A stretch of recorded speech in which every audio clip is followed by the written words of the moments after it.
Welcome to Dodgers Daily. I'm Casey Porter. I'm so glad that you decided to tune in. Fans, we have a great show for you today. As always, very busy. All four affiliates were in action. Los Angeles was in action at home last night. They lost to the Cubs to move to 7-7. So a mixed bag like most days are, but you always want that one big win at the top that LA was not able to get. Of course, Oklahoma City, Tulsa, they continue to roll. Great Lakes got a great pitching performance from Ben Casparius, and then Rancho, they lost at the low A level. So, hey, if you just could have removed the California teams from the system yesterday, you would have went undefeated. I joke, of course. You obviously can't do that, and the one win that everybody wants is at the top with Los Angeles, something the Dodgers did not get last night. We're going to talk about all that, so it's a very busy show, as I said just a minute ago. But before we get into all that, hey, fans, you can help Dodgers Daily now by donating. The link is in the description, so if you'd like to help Dodgers Daily by donating, follow that link and donate what you can. No big deal either way. This is a hobby of mine. This is a passion.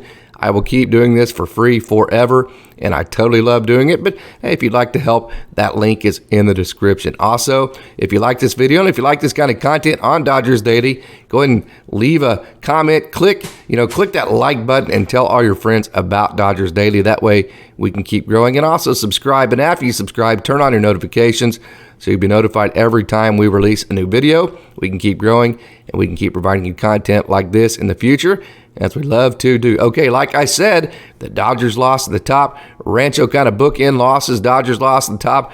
Rancho lost at the bottom. And in between, there was a lot of good. But let's start our show by chewing on that Los Angeles loss last night to the Cubs. And let's not waste any more time, and let's talk Dodgers baseball.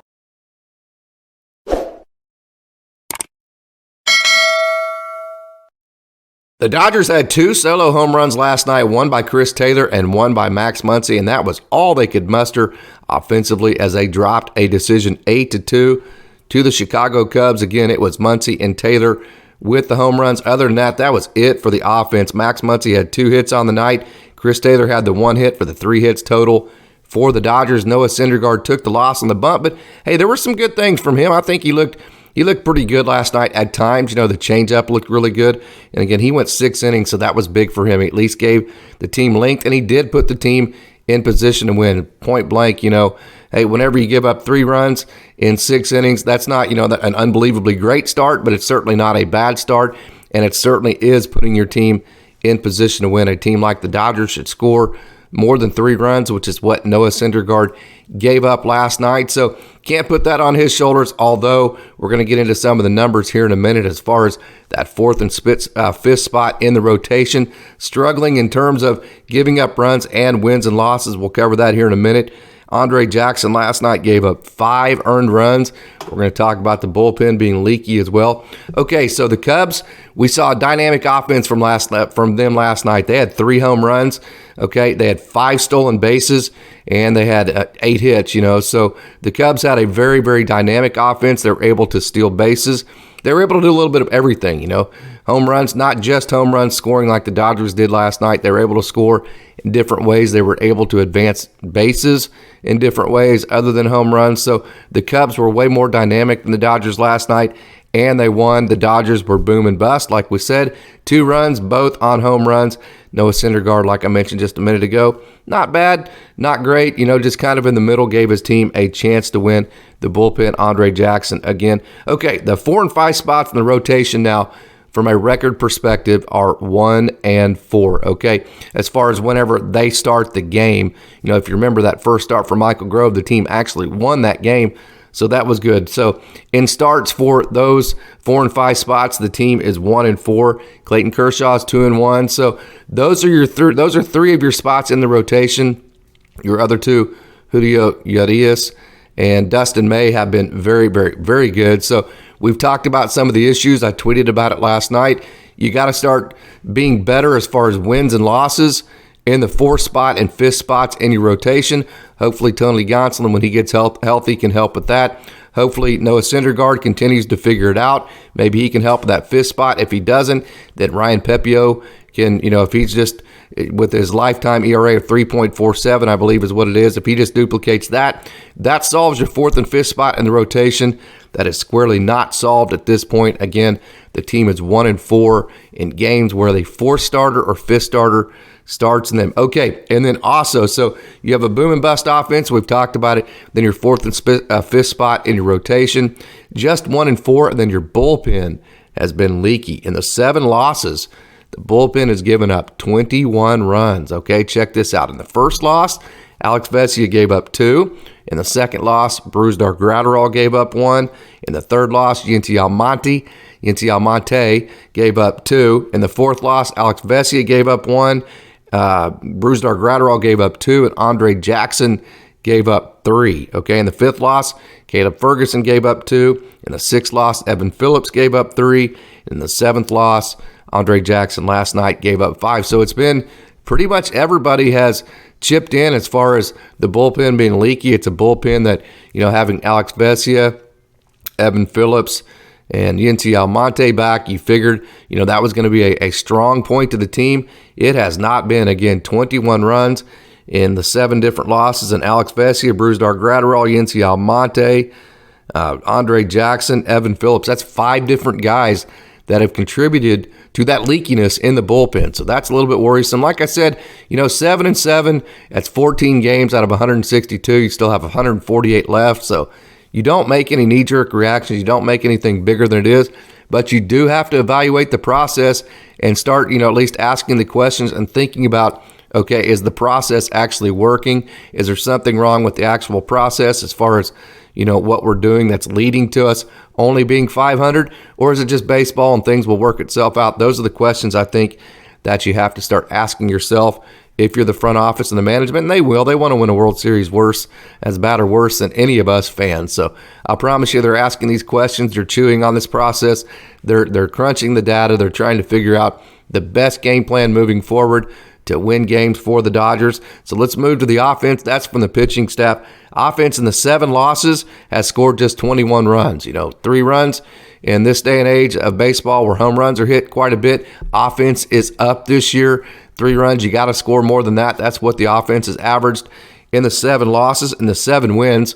Okay, so in the 7 wins, the offense has scored 60 runs. So, almost 3 times as many runs the offense has scored in games that they've won, and that's what I've talked about. They tend to pile on whenever you hit a lot of home runs and you rely on home runs to score, and we're going to get to the percentage of that here in a minute. A lot, you pile on, so you have a 3-1 lead, then all of a sudden you hit 2 or 3 more home runs in the same game, and instead of winning 3-1, you win 8-1, 9-1, something like that. And those last 6 runs weren't really even runs that you had to have to win the game. They just kind of piled on. That's what's happening when the Dodgers win games, and then it's almost like they've hit themselves out of all the hits, and then the next day they lose because they had 15 hits the one day, and a guy went 3 for 3 or hit a couple of home runs. The next day he's due not to have a good day offensively. It's been kind of that Jekyll and Hyde scenario so far. So the offense, and like I said, I'll say it one more time, in the losses have scored 21 runs, and the 7 wins they have scored 60, again 7 and 7 on the season. In the 7 wins, the offense has hit 18 home runs, okay, in the 60 runs that have scored. So in the wins, 30% of the runs that have been scored driven in via a home run, and then the 7 losses, 38% of the runs that have scored have been driven in via home run. That would be 21 runs and 8 home runs. So again, you have almost a 10% difference between how the runs are being scored in the losses versus not the losses. Like I said, 38% in the losses. That's 12 more percent. That's almost half. That's quite a bit. And whenever you're 0-2 in 1-run games, if you could have just figured out how to generate, say 3 more runs on the season, 4 more runs on the season with, just playing situational offense or just scoring the 1 run, doing what you need to score, just a single run, not a home run, just, hey, get on base, maybe steal a base, maybe hit behind a runner, hit a sacrifice fly, do something like that. If you could have figured out how to score just a couple more runs, you might be looking at 9-5 on the season instead of 7-7, which is a huge difference. And that's really the margin for difference. That's the margin for error right there. It's not that big, and or, the bullpen could have not been as leaky, and or your 4th or 5th spot could have, pitched a little bit better maybe at times. And there's a lot of different things you could look at, but that's the process, But what I'm kind of taking you through is, Hey, you don't go, well, hey, we suck. We're only 7-7. What's going on? We should have got this guy. What you do is you evaluate, okay, what's actually happening inside of the 14 games, the 7 losses, that's creating the 500 record. You look at all the process. That's what I'm trying to take you through here. So you can look at maybe some of the emphasis that you need to work on in batting practice, or as you continue to work out before your games to make a new focus as far as, maybe fixing the leaks that you have so you're not a 500 team throughout the season, which nobody would be happy with that. I don't think that's going to happen. Okay, so that is our segment on the Los Angeles Dodgers game from last night. We're now going to move to our time with the minor league system and all the affiliates. So, hey, let's not waste any more time. Let's get right to it, and let's take a trip down on the farm.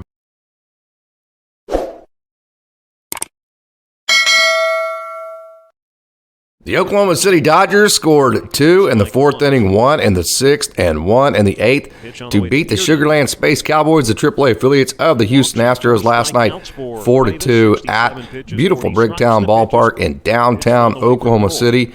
You are looking at Justinbruihl, who had another very, very, very good outing last night for the Oklahoma City Dodgers. He actually struck out the side in his 1 inning. And, hey, Justinbruihl has yet to give up a run so far this year. His whip is 0.60.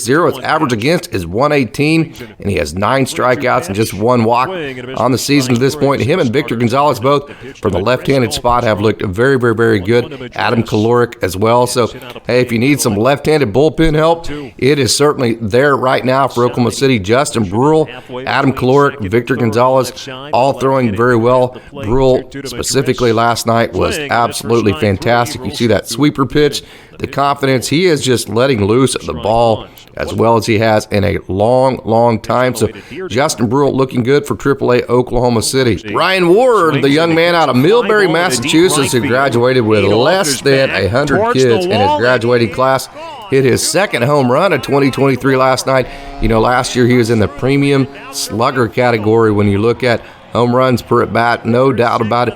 Ryanward, he hit over 400 for a season at Bryant, the only Bulldog ever to do that for a single season. Then his next year at Bryant, he hit 386. So this young man can hit. He struck out only 1 time his senior year in high school. Ryanward at the AAA level, getting going, 2nd home run of 2023. 6'7" Markwashington, more bullpen help in Oklahoma City. He threw another scoreless inning last night. He's known to go on heaters where he just doesn't give up runs in long periods of time. He has not allowed a run in his last 3 outings.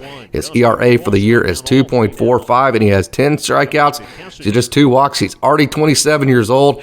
He has done just about everything he's needed to do in the minor leagues.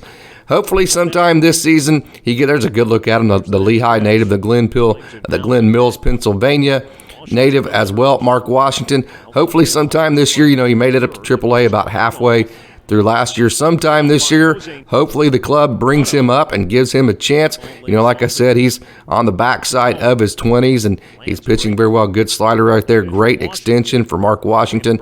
Lots and lots of confidence. He loves the big moments of baseball games. Look at that changeup, and then the confidence and the emotions and the good excited adrenaline energy that he pitches with. It's a lot of fun to watch Markwashington. Every time I get the chance, I brag on Nick Robertson because he is just so good, and he's getting better and better and better. And not only has he been explosive and very effective, man, he's been very efficient. He just needed 9 pitches last night to dispose of his 1 scoreless inning.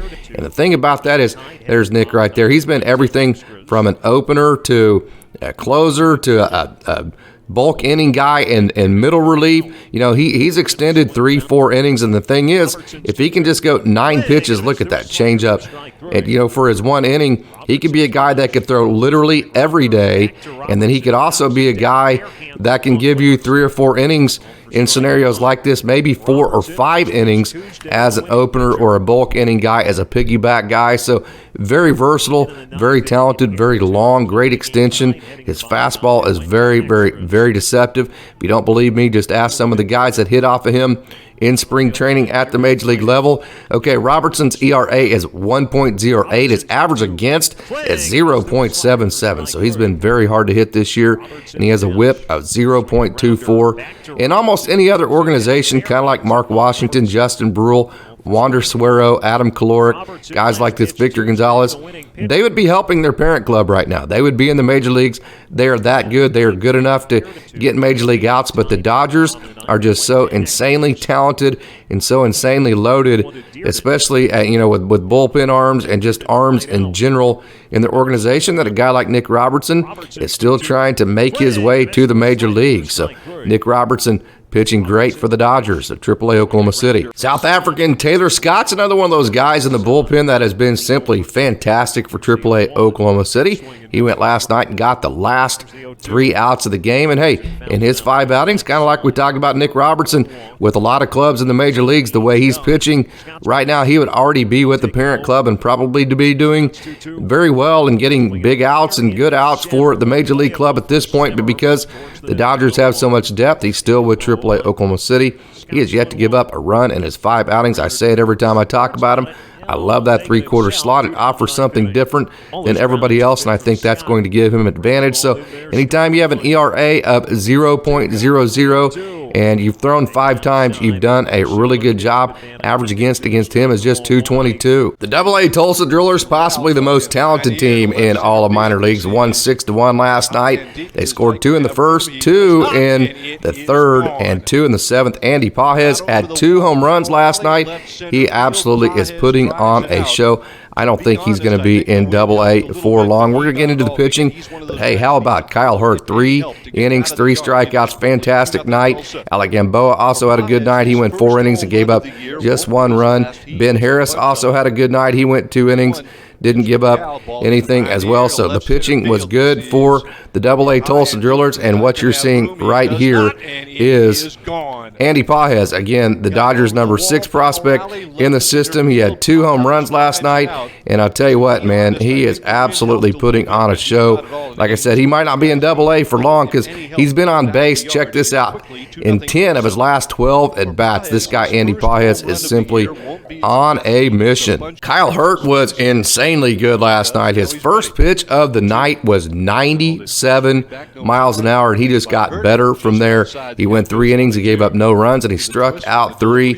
He has not given up a run in his 2 outings, and his average against is below 100, and his whip is below 1. So anytime those numbers are that low, you know you're doing a great job. The young man out of San Diego played multiple sports. He grew up with just almost just a myriad of sports to play. And so I love these multi-sport athletes because you get to use your body in different ways and become a different type of athlete, and keep your conditioning, and then you're also staying competitive. And anytime you have a dad that played Division I football at Ole Miss and a grandpa that played NFL, you're going to have a competitive brain, and they're going to throw you in as many sports as they possibly can and let you be a well-rounded athlete, something that has happened to Kylehurt. The Dodgers traded for him, and they are very happy they did. He is pitching very, very well. The Dodgers' number 18 prospect, as far as the MLB pipeline is concerned, jorbitvivas. You got a good look at him there. He had 3 hits last night for AA Tulsa. He's hitting .345. His OPS is .976. And he has hits in all 7 games so far for the Drillers. I like the explosiveness. I talk about it all the time. Obviously, if you can have a high average, that's great. But, if you're 4 for 4 one day, 0 for 4 the next, I would rather have a guy that's 2 for 4 every day to get to that 500 mark.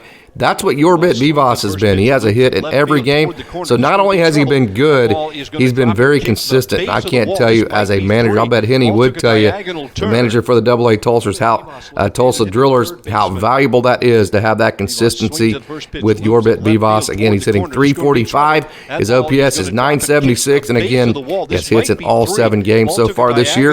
And he has 2 multi-hit games. So he's played mostly second base last year. He's playing some third base early on this year just to create versatility. Cody Hosey usually plays third base for AA Tulsa, and Hosey's been playing some second base lately, and they've kind of switched those 2 guys, and probably not necessarily as a permanent type thing, just more so just to give them a different look, to create versatility and just kind of give them a different look and make them more marketable, give them a wider path to get to the major leagues. I love the fact that the Dodgers do that for their prospects, at the younger level. Hey, if you're only a second baseman and that's all you can play, then you're way less marketable than if you can play, 5 or 6, maybe 7 different positions. So that gives a young guy like jorbitvivas a quicker path and a cleaner path to the major league. The Great Lakes Loons scored 1 in the first inning, and lo and behold, that was the only scoring of the night. They won 1-0 behind just absolutely fantastic pitching.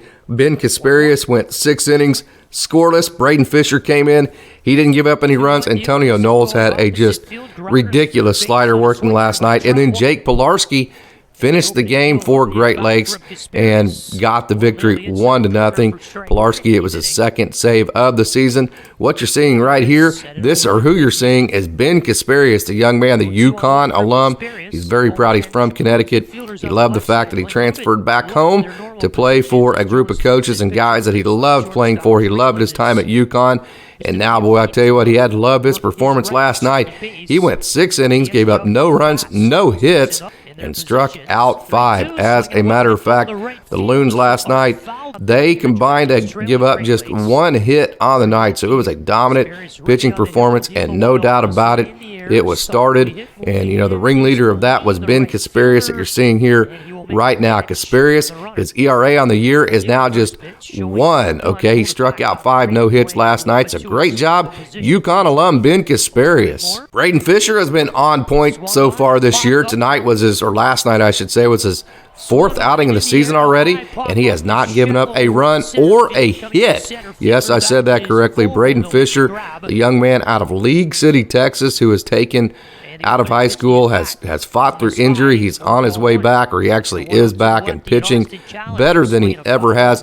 Long and rangy. I tell the story about his curveball. He's trying to add depth to the slider. Coaches at spring training said, hey, just throw it like a curveball to add depth to it. Next thing you know, 6 days later, he has a curveball, and he has been dropping it this year. There's a good look at the young League City native, the Texan, Braydon Fisher, and doing a great job. Okay, so he has not given up a hit or a run this year, and he has 8 strikeouts. So how about that? Braydon Fisher, keep up the great work, young man. And then also, I mentioned just a minute ago, I do not have video of it.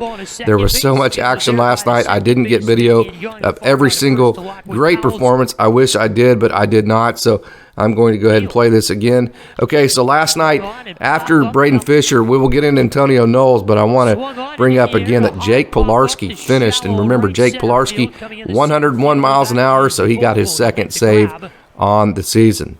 Okay, I have been talking about this Antonioknowles slider. There it is. That's a slider. Okay, how about that? How about the depth on that pitch? How about just the wickedness? And the hitter didn't like it there, but that is just a fantastic pitch. The cutter, the 2-seam, and the slider for Antonioknowles. That combination, boy, look at that pitch. That is wicked, both to a left-hander and a right-hander. Look at the depth on that. That's amazing how it just falls off the table. Wasn't complaining about that one. There's another one. That slider for Antonioknowles, it might be the best slider in all of the minor leagues. I don't think I'm exaggerating when I say that, because it is just, look at that. That's just absolutely insane. Okay, so Antonioknowles has gone scoreless in both of his outings so far this year. The young man out of Key West, I got a chance to talk to him right after last season ended. He got to go home to Key West, and he got to go out on the Keys and just kind of hang out in a boat like he always had and feel the warmth of that sun. And he was just so proud of being from there, and he just had forgotten how just relaxing that part of it was. So he's such a well-balanced human being, and he tells the story of being from Key West, how everything is so family-oriented, and he's so excited and so happy about, his roots and where he came from, and how he grew up to be so family-oriented being from Key West. And he also talked about, all the teams that he played in Florida, most of his games in high school were played at home, because the Florida teams thought it was so cool to go down to Key West and play, that instead of bringing Key West to their facility to play, teams would elect just to drive down to Key West and play there. And he said the atmosphere for his high school games was insane. He played for an absolute great high school coach that he still keeps in contact with. He still is very grateful for all the lessons that he learned. So Antonioknowles, I tell you what, man, this guy has a big-time slider. He's well-grounded. He's one of the nicest human beings you'll ever meet. So every time I have a chance to brag on him and tell his story, I take full advantage of it. Well, there wasn't a whole lot to talk about in the Rancho Cucamonga game last night. They lost 8-2. They scored just single runs in the 4th and the 8th. One of them was on this home run by Tayronloranzo. He had a big night last night for the Quakes, and an otherwise probably forgettable game for them. Loranzo had 3 hits, including this home run and the 1 RBI. Jesus Calise, one of the most talented catchers in the minor leagues. Also, he had an RBI last night, and he went 1 for 4. So Thayron Loranzo, he was definitely the star of the show for Rancho last night. But pitching wise, Gabe Emmett, he came in and threw a good inning to finish off the game last night. A game that Rancho lost 8-2. So hey, wanted to show you video of Thayron Loranzo hitting a home run for Rancho. There is Shoemaker. The joke that, not a joke, but I like to ask all the players that play for him, hey, have you ever seen him out of uniform? And most of them all say no, doesn't matter what time of the day. He is always in uniform, one of the most professional managers you'll ever meet. He is perfect for that Rancho job. Talking about John Shoemaker, just a legend in the Dodgers organization.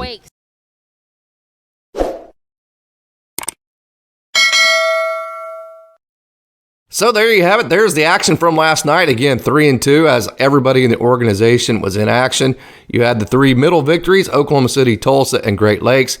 Then you had the bookend losses, Rancho at the bottom, LA at the top. And like I said, you're always looking for that one win at the top. Anytime that Los Angeles doesn't win, you cannot count it as a successful day in the organization, although there were a lot of successful performances within all of the action. Okay, so before we get out of here, one more reminder. If you'd like to donate to Dodgers Daily and help Dodgers Daily keep growing, the link is in the description. No big deal. It's a hobby of mine. I thoroughly enjoy doing this, and I will always do it for free, and I will love doing it, so no big deal either way. But if you would like to help Dodgers Daily, the ability to donate is there in that link in the description. Also, if you like this video and if you like this kind of content, go ahead and tell all your friends about Dodgers Daily and like this video, leave a comment, and like I said, tell all your friends so Dodgers Daily can keep growing and we can keep providing you content like this in the future. Also, become a subscriber if you're not already. After you subscribe, make sure and click that notification bell. Turn on your notifications.